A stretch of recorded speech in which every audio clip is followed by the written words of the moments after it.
What's good, y'all? It is that time of year. The national championship is coming up, and you've come to the right place for not only a recap of the semifinal, but that key preview for the big game happening January 8th, 9th, it is 9th, January Yeah.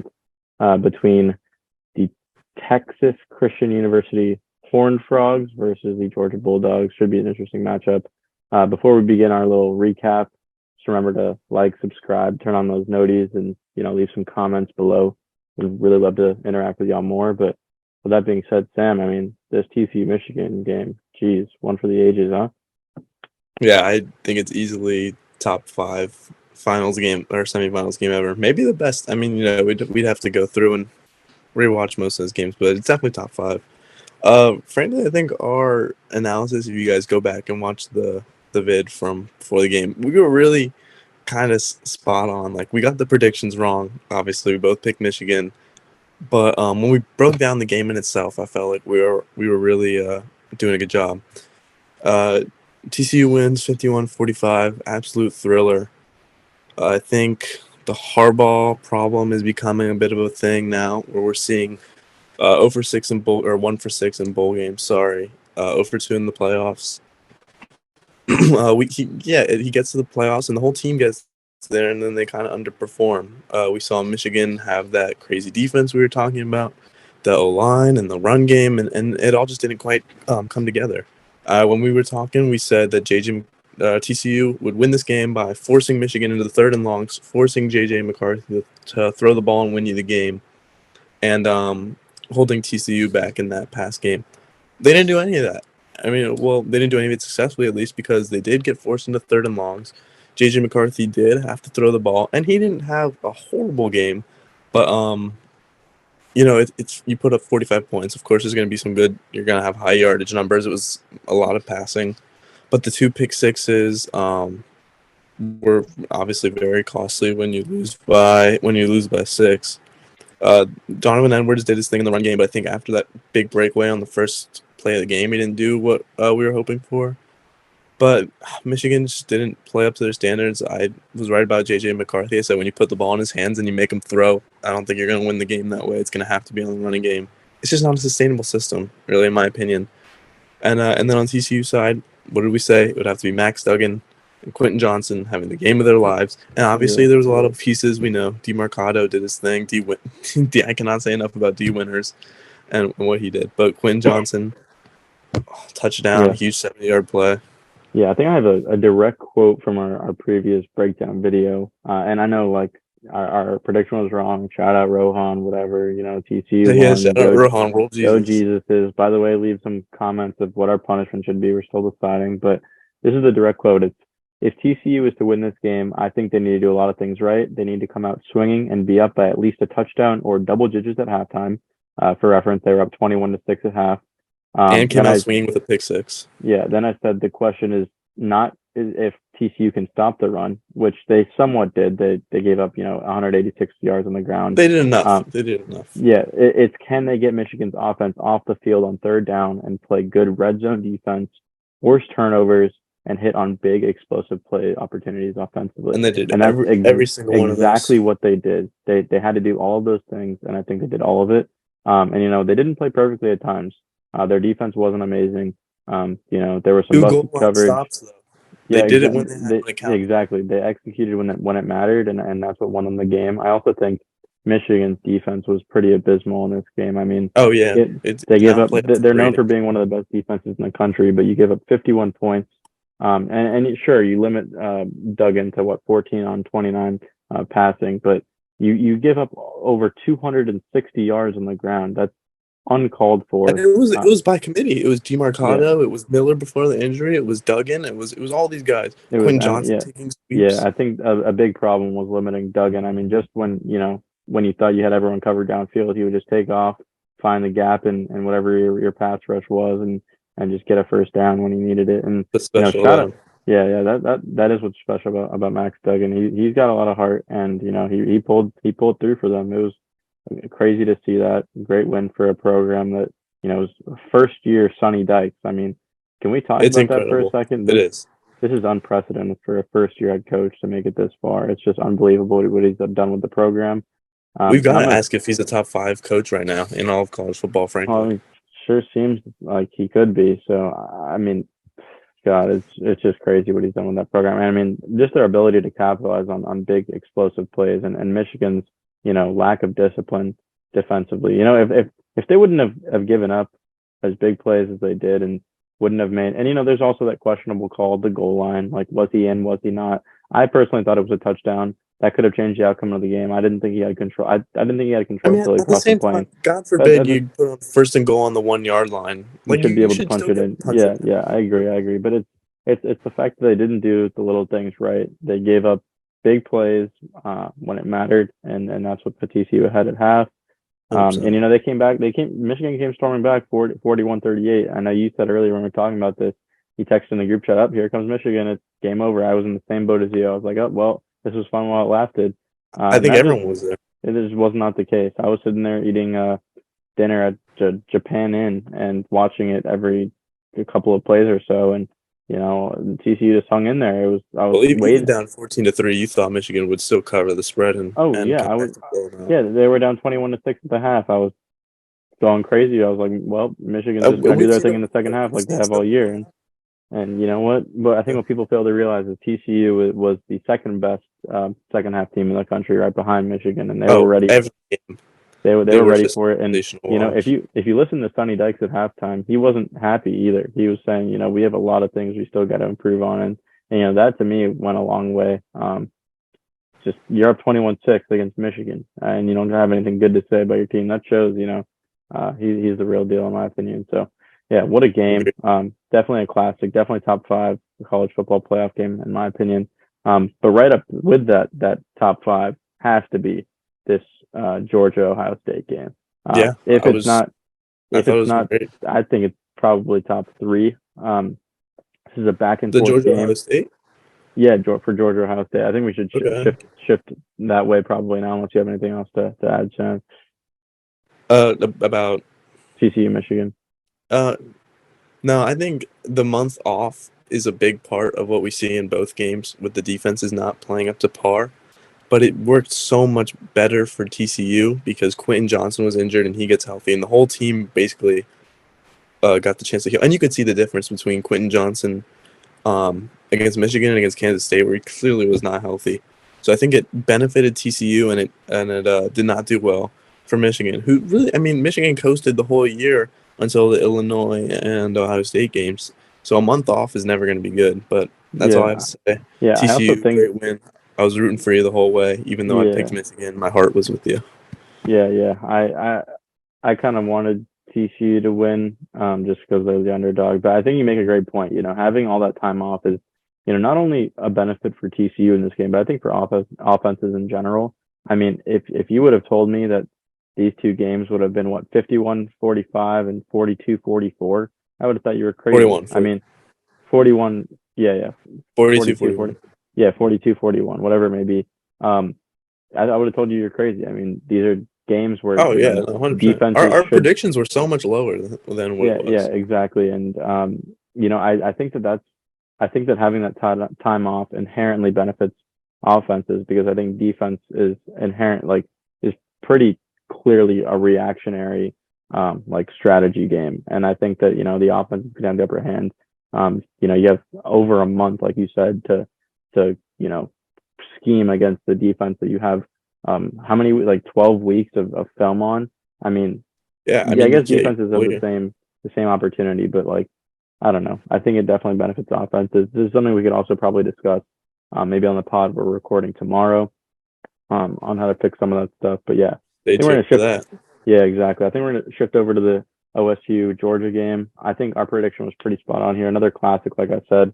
In my book, did Georgia winning. Yeah, probably a top 2 playoff game in my mind. I think maybe the only one to top it is Bama, that Devontae Smith last second overtime. I thought the Michigan game was better, but that's an interesting. You think it was better? Yeah, I don't know. Maybe it was because it's the first game I watched. Maybe it's because it was the first one on. Yeah, maybe. But I just think when you have a team that was by far the underdog, I think TCU was we gave them a lot less of a chance to win than we did Ohio State. So maybe that plays into it. Maybe it was the first game Sure. I watched, but I don't know. I personally thought the Yeah. TCU game was better. Yeah, I don't know. I think for me, I think maybe this game is better just because it was a little less sloppy, and I think there was a That's higher true. level That's of true. play in this game. But also, just like the first one, I went back and forth. My prediction initially was Georgia 31, Ohio State 27. I kind of said that, I think Ohio State's going to cover, be close, keep it close in this game. I think Georgia's experience is what's going to allow them to win in the end. It's exactly what happened. Obviously not that low scoring. I think it was a pretty decently sized margin, higher scoring than I expected. But we got to talk about CJ Stroud first and foremost. I mean, Yes, I think the kid is a baller. If I am the Texans in that first pick, and I were just talking about this, I might consider taking Stroud over Bryce Oh Young. yeah, I think you got to consider it. I do. I don't know. I think that he is a bit more mobile in the pocket. I think he is able to make maybe not more mobile, but I don't know. I think that he can see like the way the pass rush is developing maybe a bit differently than That's Bryce interesting. Young Okay. and is able to escape the pocket a bit better than Bryce Young from what I hark back to that Texas game where Bryce Young in the closing seconds when they're still down, they're down 2, and he just escapes pressure repeatedly. And the guy comes in for the sack, and he ducks, and he flies over him, and he sprints about 15 yards to get into field goal range. Yeah, I don't know. I've seen a key Bryce is part of his game, whereas Stroud's mobility has been questioned a lot before this yeah, game, obviously. yeah. I mean, I don't know. Bryce's pocket presence is also elite, but I don't know. I think Stroud is able to make throws in the run maybe a bit better. I don't know. They're both two elite guys, but It'll be close. It will yeah. certainly be a good debate I to have and until the draft. I think that this game is kind of the reason why that debate exists. 100%. Oh yeah, 100%. I think if he doesn't show up in this game, This is not even a question. Bryce Young is probably unanimous number one. But anyway, you know, I also want to make a point. Georgia took out Marvin Harrison Jr. in this game with that hit, which I personally didn't think was targeting. I thought it was shoulder to shoulder. It's close. I mean, yeah, It wasn't the crown of the helmet, despite it being a defenseless receiver. But this is I don't know. For me, it's hard to watch because this is a much broader trend in my opinion. They took out Lewis Stein took out my boy Kyle Pitts in the SEC championship game. They took out Devontae Smith last year in the SEC not last year. They did take out someone last year though. I don't remember who though. Was it Mechie? I believe it was, yeah, or maybe Jameson. One of the two. I don't know. It's just happening over and over again. It's hard for me to watch. It's just more the reason for me to not like the Dogs. But you have to give them credit. Stetson Bennett stepped up when he needed to. He made the throws he needed to. That offense just looked. We were also talking about this earlier. Their offense isn't particularly good at one thing. They're just a fine-oiled machine that will just beat you in any way possible. And Kirby's a great coach. I mean, credits to him. Yeah, and we know how elite their tight end room is, but it's the fact that they had McIntosh catching the ball out of the backfield so much in that game. They're able to spread the ball when you least expect it. They know when. I think a lot of it has to do with situational awareness and knowing when you need to run the ball, when you need to make certain throws, like reading zone defenses. I think Bennett has been trained to do that well, and I hate to say it, but that offense is just pretty well rounded in my opinion. I don't think that they have many weaknesses. They just don't have any elite strengths other than tight end.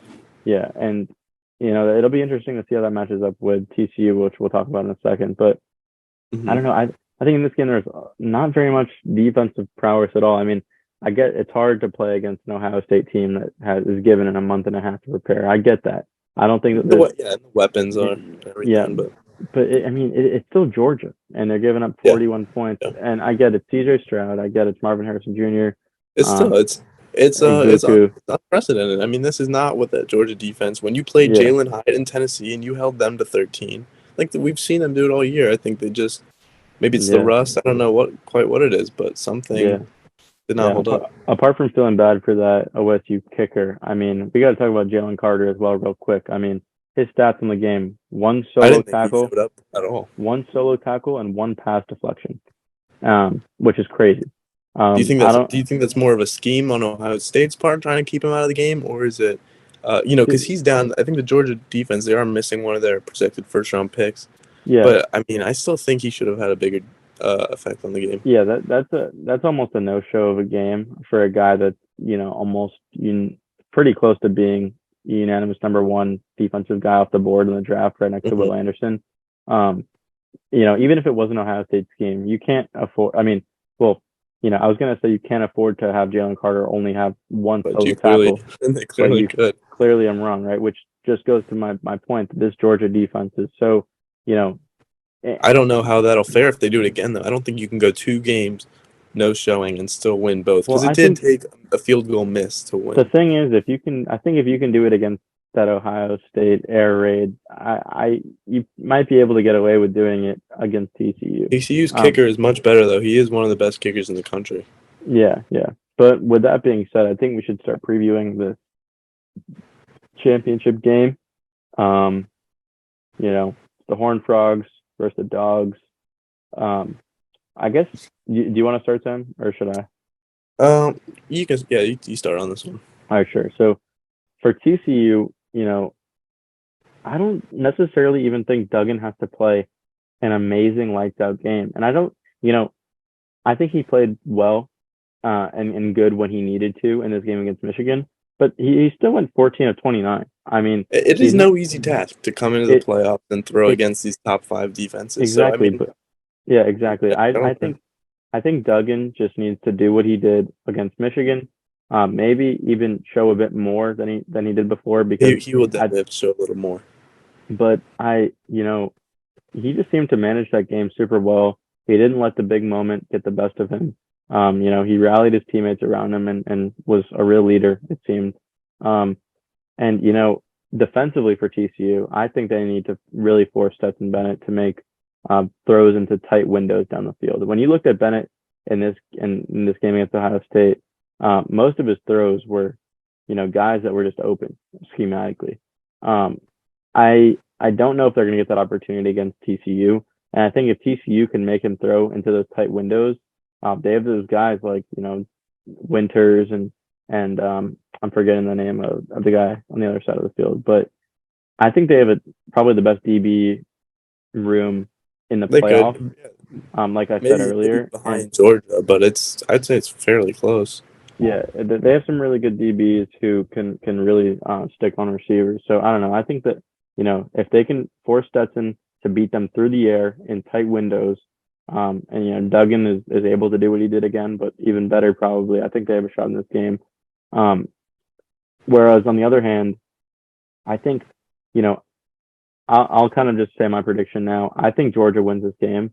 And the way I see it is, think that what's your score? My score prediction is 38-20, Georgia. I think that Georgia is the more legit version that Michigan is trying to be throughout the season. I think that they do have the talent. They do have, the discipline. And the biggest point for me is the discipline defensively.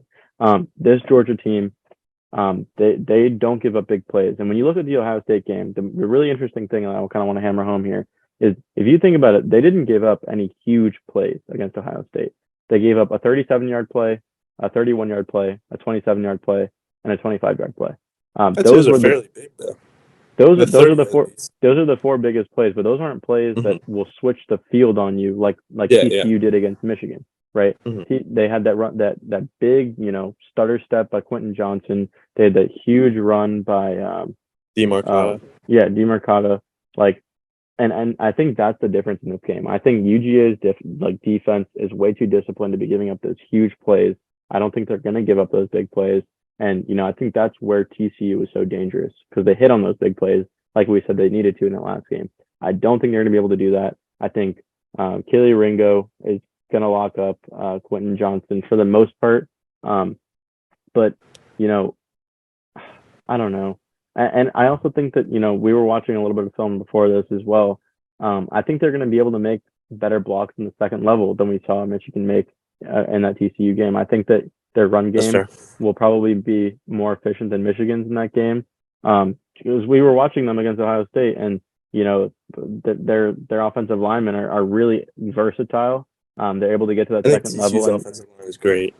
Yeah, They exactly. played And great at least. yeah, and especially against that 3-3-5, I think that they're going to have a much better plan than Michigan's. I mean, Michigan did not exploit that in a very good way at all, in my opinion. TCU also adapted though too, even with the 3-3-5. I agree. I just, I also think that there's just a way bigger talent gap between TCU and Georgia than maybe there was between TCU and Michigan.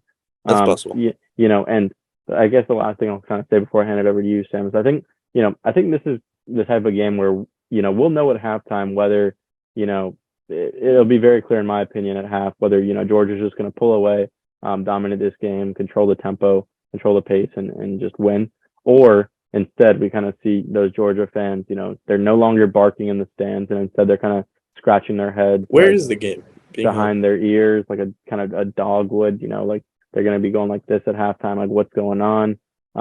Maybe they'll tilt their head like a dog would here and there, like confused about what that Georgia defense is doing, giving up big plays. So if TCU can hit on the big plays, maybe they have a chance.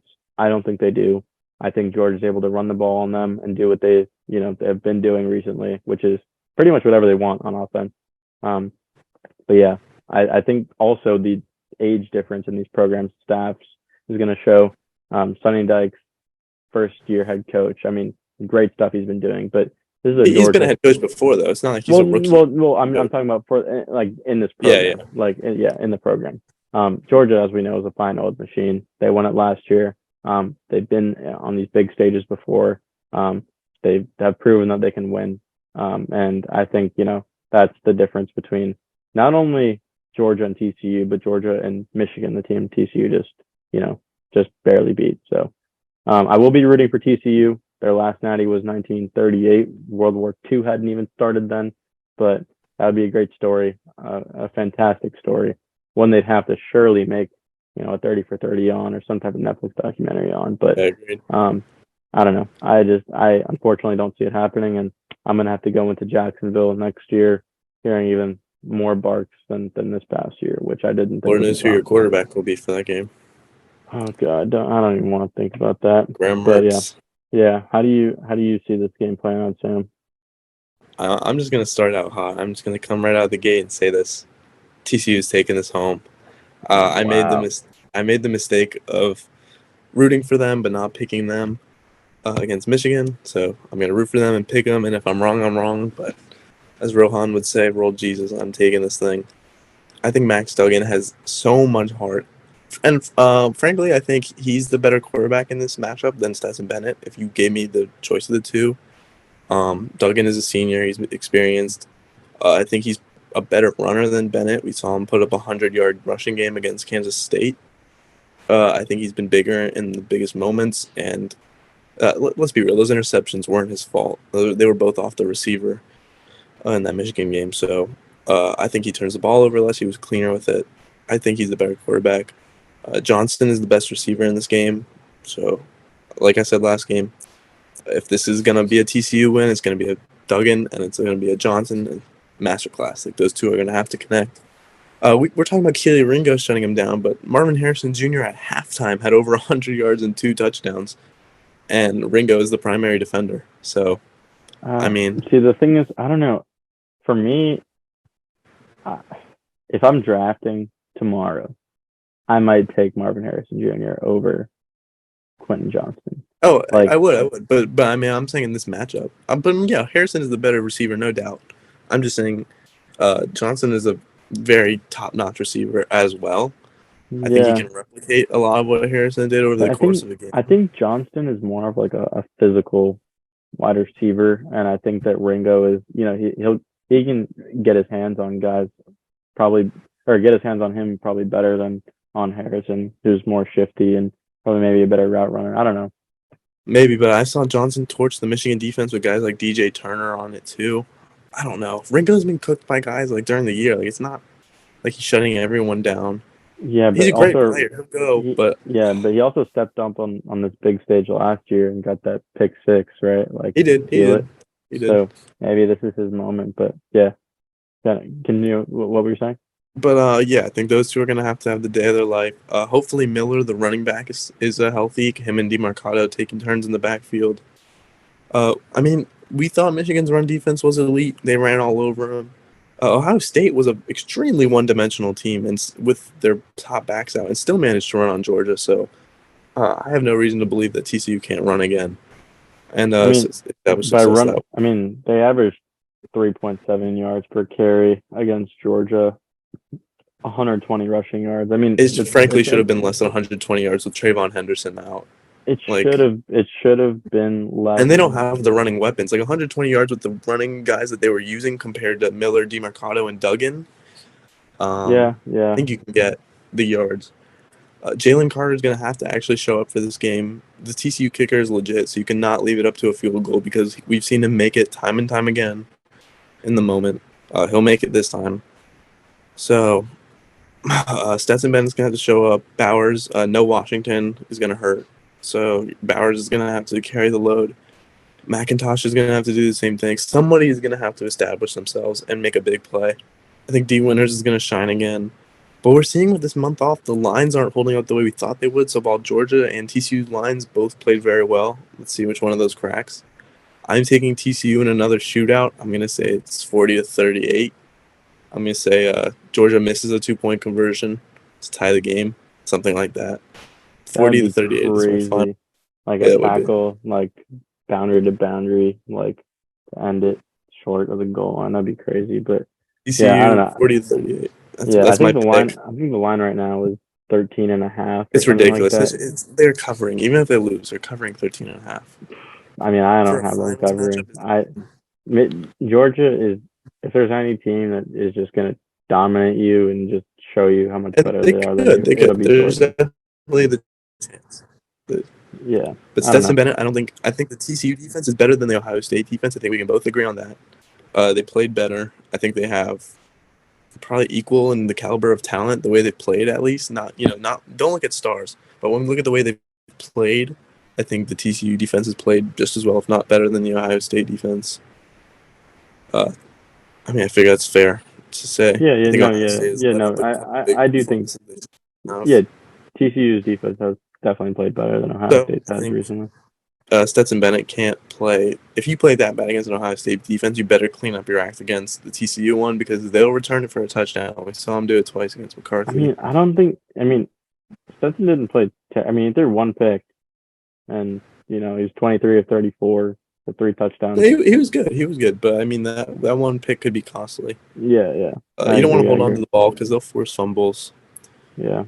I mean, I personally, I'm not a JJ McCarthy fan at all, but I think he has. I think he's a little better than Stetson Bennett, frankly, at a much younger age. JJ is 19, 20. Stetson's 25. Yeah, I think Stetson just knows the system really well. Yeah, he just knows the system. He knows his responsibility. He does. But we saw JJ be a dynamic runner along with. He threw the ball fine. Like, I thought he was a fine thrower. He just made critical errors. Stetson is also low-key scary with his legs at times, which pains me to say as a Gator, but it's true. Mm-hmm. He can get on the ground running. He can definitely run. I think JJ was just extremely dynamic, though. He was playing well. So yeah, for sure. You face the better quarterback already. You face a fair you can fairly compare these two defenses. So I think it'll be a shootout. I would not be surprised if Georgia wins. Obviously, they're clearly the better team on paper coming into this matchup. But 40-38 TCU, my final prediction. I bet it against the ones I won't do against. So even if I'm wrong, I will take. And just for the record, to go back to the Ohio State game against Georgia, because I don't think we touched on it as much, our analysis was spot on again there. Like, everything that we broke down, other than the score, ended up being true. Like, we said they were one-dimensional with the run game. We said it was going to have to be Marvin Harrison Jr. and C.J. Stroud doing their thing.